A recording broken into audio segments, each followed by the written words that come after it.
Okay, thank you very much. We have a very special group of people with us today. These are escapees from North Korea. There have been many of them over the last year, and it seems to be more and more. It's a tough place to live, and people aren't liking it. It's great danger, great risk. Song-ho was with us the other night at the State of the Union address and really made an incredible impression on me and on everybody else, both on television and in that magnificent room. And I had an opportunity to meet with some of the folks, and their stories are amazing. And I thought through our really fabulous interpreter, we could probably go through a couple of the stories because they're incredible and very inspirational. So, escapees from North Korea. Go ahead. 네, 안녕하십니까. 지금 여기에 아주 특별한 손님들을 모셨습니다. 북한에서 오신 탈북자들입니다. 지금 내가 알기로는 많은 사람들이 북한을 탈출하고 있다고 봅니다. 북한은 아주 살기 어려운 곳이고 또 위험한 곳이기도 합니다. 내 옆에 있는 사람은 그 연두 교소 때 제가 초청했던 지성호 씨입니다. 그날 지성호 씨의 이야기는 아주 감동적이었고 TV를 통해서 또 그 의사당에서 많은 사람들에게 감동을 주었습니다. 나는 또 여기 있는 탈북자 여러분들의 그러한 이야기를 또 들을 예정입니다. 또 통역을 통해서 이분들의 그 여러 가지 스토리를 듣고 또 영감을 얻고 용기를 얻을 것입니다. 감사합니다. Before we start, I just had a phone call with the president of South Korea, President Moon, and they are in dialogue, at least as it concerns the Olympics, and that's a good thing, not a bad thing. And we had a great call. I also spoke to Prime Minister Abe of Japan, and we also had a very good call. So it's a very tricky situation. We're going to find out how it goes, but we think the Olympics will go very nicely, and after that, who knows? We'll find out. We're going to find out pretty soon, I suspect. So spoke to President Moon, spoke to Prime Minister Abe, and they were both very good calls, both essentially concerning North Korea. So perhaps you do that, and then I'll go ahead and we'll introduce a couple of the folks. 그리고 조금 전에 그 한국의 문 대통령과 통화를 했습니다. 지금 그 북한과 올림픽에 관해서 대화를 하고 있다고 얘기를 들었습니다. 그리고 올림픽 관련해서 대화하는 것은 나쁘지 않고 좋은 일이라고 봅니다. 그래서 상당히 좋은 대화를 했고 또 일본의 아베 총리와도 통화를 했습니다. 우리가 이 문제가 어렵지만 올림픽에 관련해서 좋은 일이 일어나길 바라고 또 올림픽 후에는 어떻게 될지는 우리가 두고 봐야 알게 되겠죠. 아베 대통령과 문 대통령과는 아주 북한에 대해서 또 좋은 대화를 했다라고 말씀드립니다. Who would like to tell the story? Would you like to start by saying what happened and how it is over there? Because the world would like to hear. 그 자신의 얘기를 먼저 말씀해 주시겠습니까? 북한에서 어떤 경험을 하고 자기가 어떻게 만났지? 저는 북한에서 그 대학에서 그 학생들에게 주체 소락을 가르치던 교수입니다. Yes, I taught in North Korea. I was a university professor. I actually taught Juche ideology, which is the North Korean leaders' ideology. 그러다가 그 2004년에 탈북을 했습니다. 그래서 탈북하게 된 동기는 뭐라고 할까? 어쨌든 그 저희 남편이 정치범으로 잘못되는 바람에 탈북하게 됐습니다. 그래 가족들이 정치범 수용소에 가야 돼서. And I fled North Korea in 2004, and the reason was my family was identified as a political prisoner, so we all had to go to a political prison. So we decided to flee and escape North Korea. That's tough stuff. That's pretty tough. So you got out, and hopefully you're enjoying your life. 네, 그래서 어려운 곳에서 탈북해서 지금 삶에 만족하고 행복하십니까? 네, 사실 전 그 탈북할 때는 그 탈북하자고 저는 생각도 안 했다가 지금 탈북을 하게 됐는데 탈북할 때는 참 불안했습니다. 그래 왜냐하면 우리가 북한 체제에 충성을 다해야 된다고 항상 교육을 받았기 때문에 이 체제를 벗어난다는 게 왜 그런지 체제를 배신하는 것 같아서 그 남편이 잘못되었음에도 불구하고 그때까지도 아마 어딘가 모르게 충성심이 마음에 남아 있었던 것 같아요. 그래서 참 불안했댔는데 남쪽으로 오면서 저한테 어떤 새로운 삶이 있으리라고 생각도 못하고 사실은 넘어왔어요. 근데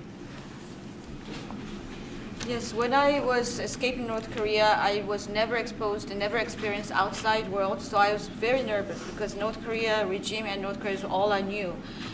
So I think we were very much brainwashed. And so when I came to South Korea, I could never imagine there was a life like this that I could live outside North Korea. 와서 다시 공부도 하고 싶은 북한 연구도 실컷 하면서 생각지도 않았던 새로운 인생을 살고 있습니다.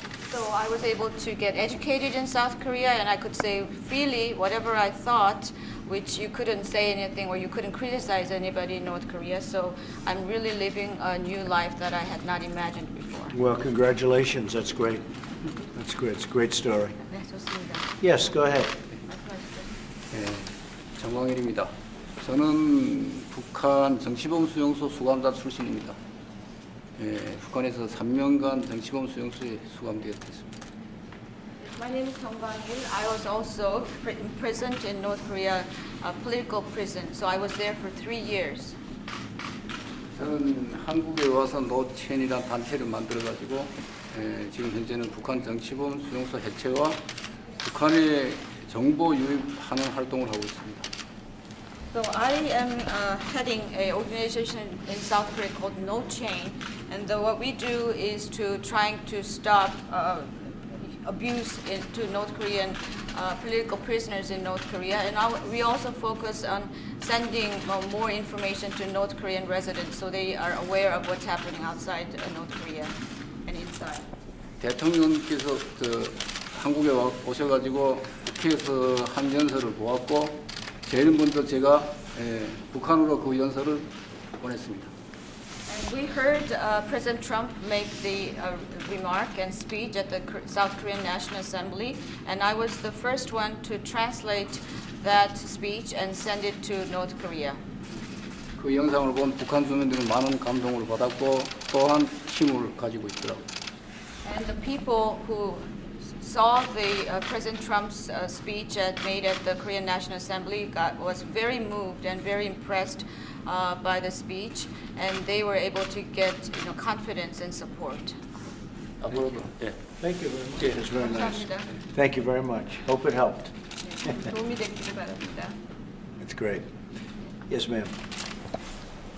저는 김영순이라고 하고 북한의 정치범으로서 9년 동안 여독 스토리가 제 이야기고 한국에 뮤지컬을 했고요. 정치범 수용소에서 70년도 김정일의 사생활을 알고 있는 게 죄가 돼서 성혜림하고 친구고 여고 시절부터 대졸까지 그래서 여독 수용소로 가게 됐습니다.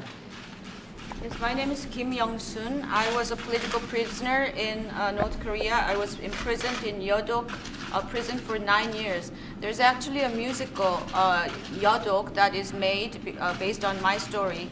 And I became a political prisoner because I was friends with Kim Jong-il's wife during high school, so I knew a lot about their lives.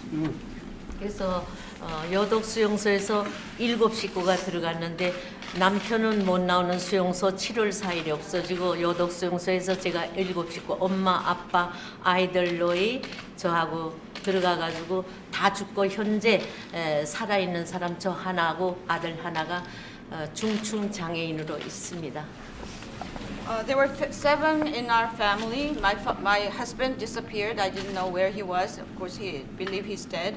So 6 of us went to the prison. My mother, my father, and there were 4.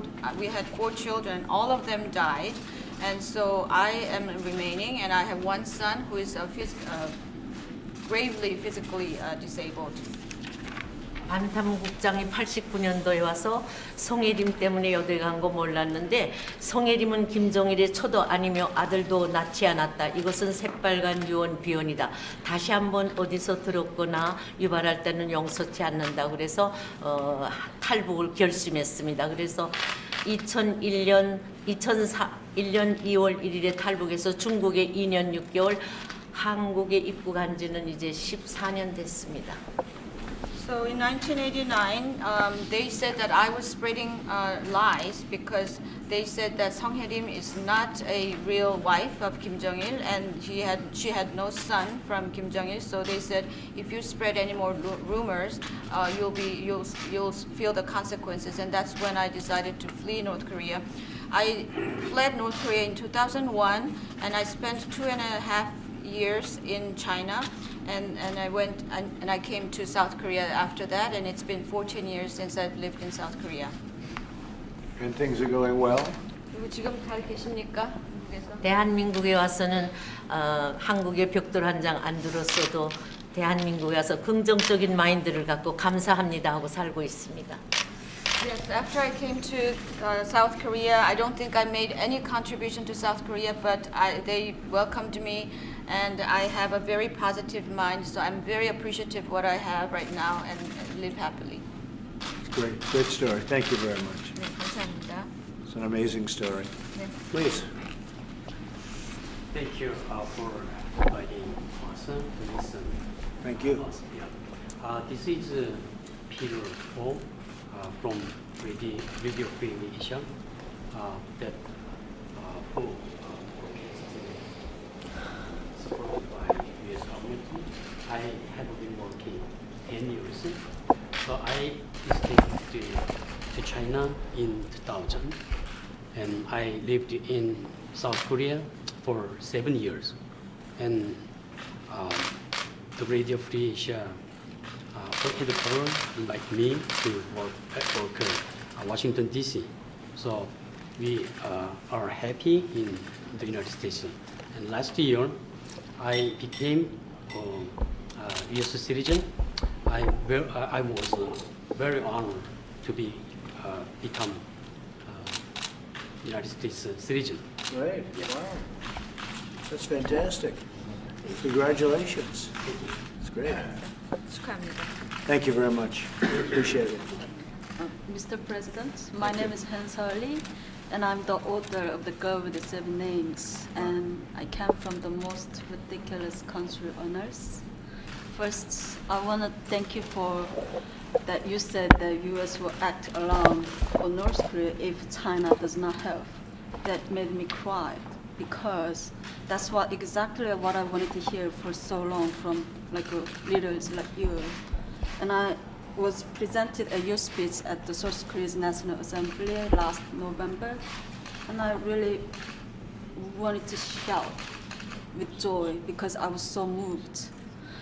You put the spotlight on North Korean human rights issues in front of the entire South Korean National Assembly and refreshed the attention on these kind of issues. So I cannot thank you enough. Escaping from North Korea is not like leaving another country. It's more like living another universe. I will never truly be free of its gravity, no matter how far I journey. After I escaped to China, I escaped an arranged marriage when I was 19, and I also escaped a brothel. And eventually I arrested by the Chinese police, but narrowly avoided being repatriated to North Korea because of my Chinese language abilities. They couldn't believe that I was a North Korean defector. Due to all the dangers surrounding me, that I have to change my name so many times hiding in China. So I became The Girl with the Seven Names, which is the title of my memoir. So, because the Chinese government continued to repatriate North Korean defectors back to North Korea, where torture and imprisonment and the horrifying public executions are standard even today. So many North Korean defectors, even today, they are carrying poisons with them in case they are caught in China on their way to freedom to South Korea.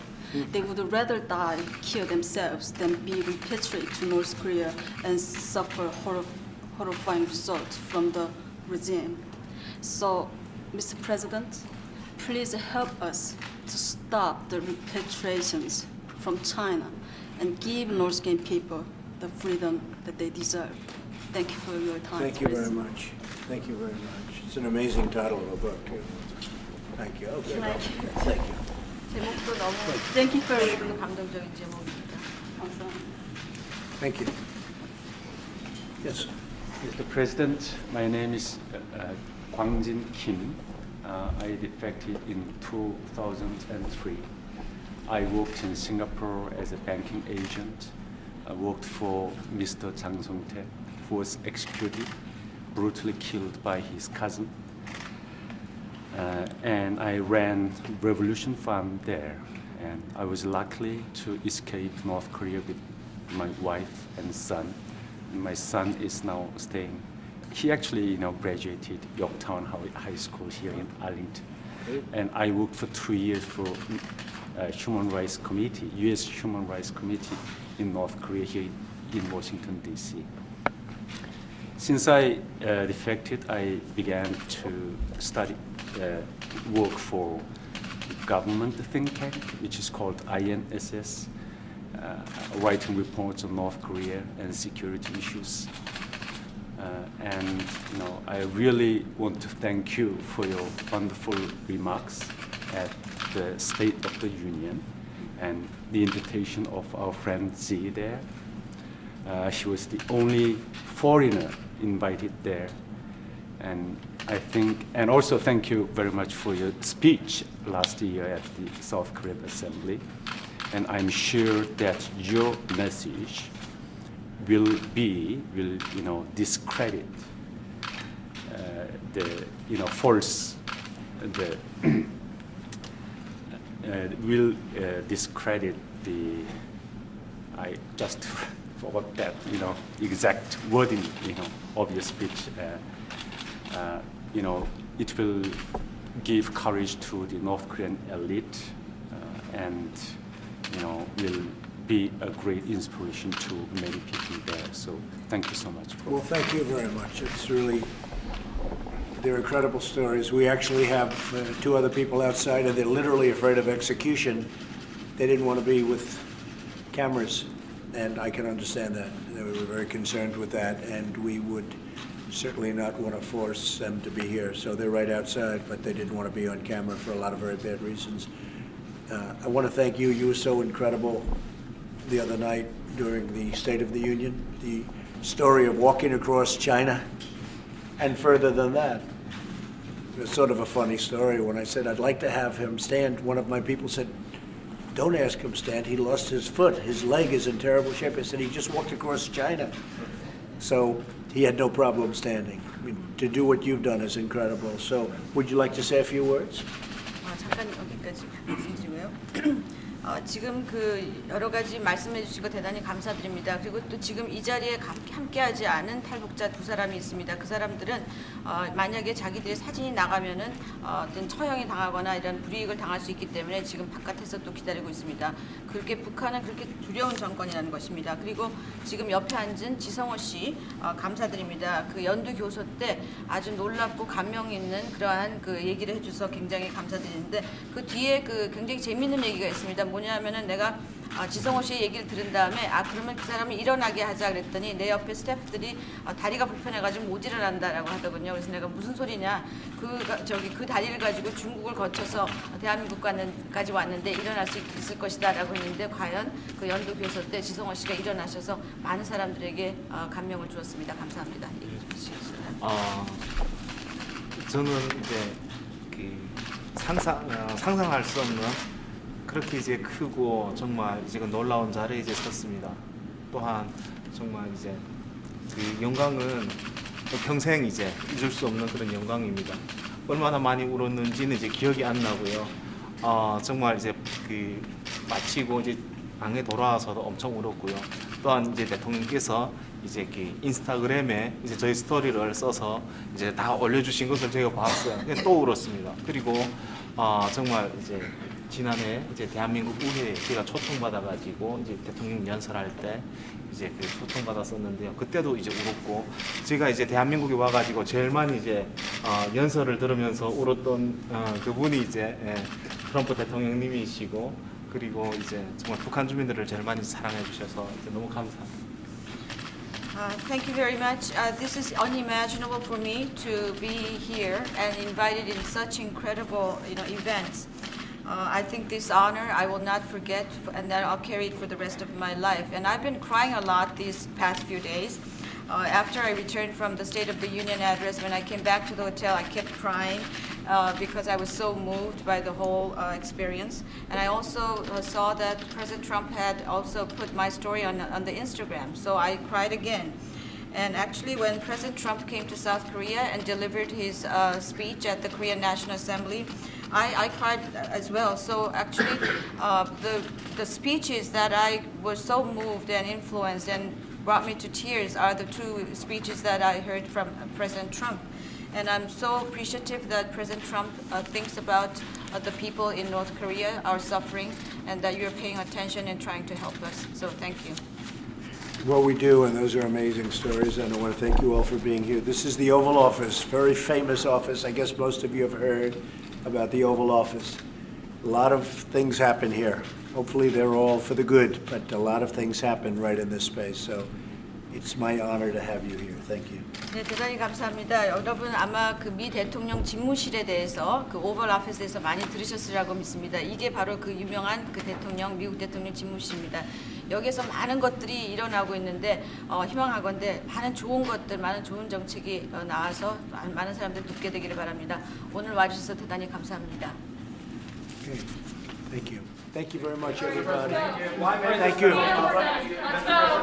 We're leaving everybody out. Let's go. What do you think of Make your way out. Let's go. I think it's terrible. You want to know the truth? I think it's a disgrace. What's going on in this country, I think it's a disgrace. The memo was sent to Congress. It was declassified. Congress will do whatever they're going to do. But I think it's a disgrace what's happening in our country. And when you look at that, and you see that, and so many other things, what's going on, a lot of people should be ashamed of themselves, and much worse than that. So I sent it over to Congress. They will do what they're going to do. Whatever they do is fine. It was declassified. And let's see what happens. But a lot of people should be ashamed. Thank you very Are much. you not concerned that the FBI doesn't want the memo out? Thank you very much.